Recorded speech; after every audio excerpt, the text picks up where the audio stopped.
Different about the offense, and what have you seen out there? Well, I'm very familiar with Kirk in so many ways, right? Professionally, personally, that it's just been kind of natural. Just the whole off season with him has been great, and very demanding of his staff, very demanding of the players, but just a really good teacher, and excited to work with him again. And I think the future is very bright with Kirk leading the offense. You see him growing his relationship with Gavin and the rest of the quarterbacks, and what do you hope for them to get out of the spring? Would you like to see them by the end of camp? I think all our coaches are doing a great job of building relationships. That to me is it. That the connection part.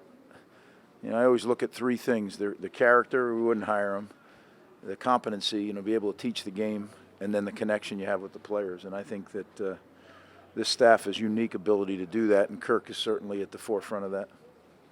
What are you most excited about getting Mohamed Toure back? Everything. Yeah, he was such a multi-dimensional player. Like, it wasn't only on defense and third down. He's the best left guard in the country, I think, on punt team. This guy is a phenomenal player. So what can, and he's bigger, he's stronger than he was. So, yeah, I'm really excited about getting Mo back. He was a huge loss. I want to ask about three injury guys, Toure being one of them, also Moses Walker and Sam Brown. How much are they going to be able to do? How involved can they be, do you think? Well, Moses Walker and Mo are full go. Sam is working his way back in, but they're all, like I said, the two are full go. And I say they're full go. They're not 100%. They're working their way back to being but I'm very encouraged there. And then Sam is getting better by the day. So he's taking a lot of mental reps and kind of what we call enacting behind the play and that kind of stuff. Coach, what are your expectations this spring in terms of where you want to see the guys, at the end of it?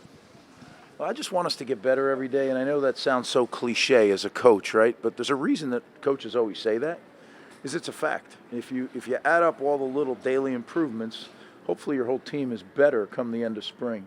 We all want to stay healthy in the spring.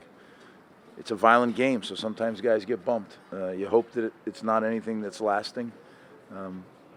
So we try to do things as intelligently as we can, with always trying to prevent the risk of injury. You talked about Kirk a little bit, but Coach Brock and Coach Flaherty coming in, what are they bringing, especially with the young offense and their NFL experience and their background? Yeah, just their experience, period. NFL is for sure a great level of coaching, but these guys have coached for several years, long time, have a lot of experience, have been there in all different situations, and I think, that is a benefit that our players are going to receive. Again, they're demanding coaches, but they're guys that connect with their players, and that's special to me. I think that, I'm pleased. I'm pleased with the way our coaches are demanding of our guys, yet making sure that the connection is there. Coach, what do you think is the most important aspect of starting practice, months in advance before the season? Well, we're actually a little late, right? Most people have already started spring practice. We did this on purpose because we had a new offensive scheme. We wanted to give Coach Rocca and the staff as much time to get it installed before we started spring. So, we'll finish. We'll be one of the last teams to have a spring game at the end of April. But that's okay. Hopefully we can stay healthy and then get a little break and then get into our summer program. Greg Schiano had an off-season without the wrestling. What have you seen of him? You seen a lot of growth? Yeah, we have. He's gotten bigger and he's gotten stronger. He's put on probably 15, 20 pounds, which certainly helps down in the trenches. But you got to make sure you don't lose your athleticism, because his greatest trait is his ability to disengage and chase things down and make plays. But I think he is. I think he just put on muscle, and I think it's going to help him in there. Victor Konopka, he missed the last few games of the season. Where is he at, and how is he? He missed every game after the Temple game, so it was more than the last few games. And that was another big loss. That, I don't talk. Once guys are injured, I don't really talk about them during the season, because you only get to coach the guys that are healthy enough to play. And I think that creates a mindset of excuses and those kind of things. But Victor was a huge. He was really coming on, and then all of a sudden he disappears after the third game. So it's great to have him back. He's a really big target out there, and he's getting better and better at the blocking. You got to remember, Victor didn't play a lot of football before he came to Rutgers. So I think he's on that really steep incline of improvement. I know in the past you've used spring as competition for every position, especially quarterback. is this a competition at quarterback, or is it safe to assume that one player, Gavin, would be the starter at this point? Yeah, give me a little bit on that before I get into all the depth. Like, I'm not going to talk much depth at all. I shouldn't say that. Defensively, I will, because there's some guys that really are cemented as, unless they really did something foolish, they're going to be the guys. Offensively, we weren't very good, so we're going to figure out how to get better by competing and see who claims the job. Having said that, I was really encouraged. Gavin, I thought, came out and really had a pretty good grasp of what he was doing, had some confidence about him, which that's encouraging for sure. Got some spots to fill on the offensive line. How do you kind of feel like the depth is of that unit compared to when it is when you first took over? I know that was obviously a big focus. Yeah, I mean, the depth when we took over was rough, obviously, but I think we have more quality depth. We're still young in the offensive line, so there's a lot of young guys that are in that depth. But I think we have some upper-class leaders that will do just that will lead that young group. So it's going to be a work in progress, and certainly with Coach Flaherty, I mean, he's the guy we're really leaning on to get that young group matured. Time for 2 more. How is the wide receiver room looking like with Dave Brock and also some fresh faces at the wide receiver position?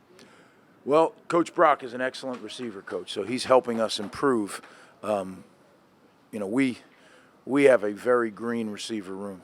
Not a lot of cumulative snaps in that room, so we're working hard. We have some different combinations we're going to look at, but we'll get better. I know that. I'm confident. And we have good, talented, young players. We just got to develop them. That's why they call us coach. What are some transfers in the secondary, Dixon and Rutgers and Marquardt? What do they bring to the table, and what have you seen out of those guys that made you want to bring them here? Yeah, Rutgers and Marquardt, Flip, right? I think we have some good additions in the back end that all have played at this level, and it may not be at the Power 5. Flip was in the Power 5, but those other guys are playing Group of 5 football, and they've played against, big-time opponents, and it doesn't seem too big for them, and that's good. That's going to help us, right? We play a lot of people, as you know, on defense, and we're not going to change from that. We're going to keep rotating guys, and I believe in this day and age, it just helps. It helps the guys be more focused and practice and meet better when they know they're going to actually be out there playing and not be a backup and maybe get in the game. So that's been something we've done on defense actually for a long time now. Guys, I appreciate you coming out and cover us. I know that a little bit of rain, but you guys showed up and the rain stopped, so it must be a good thing. Thanks.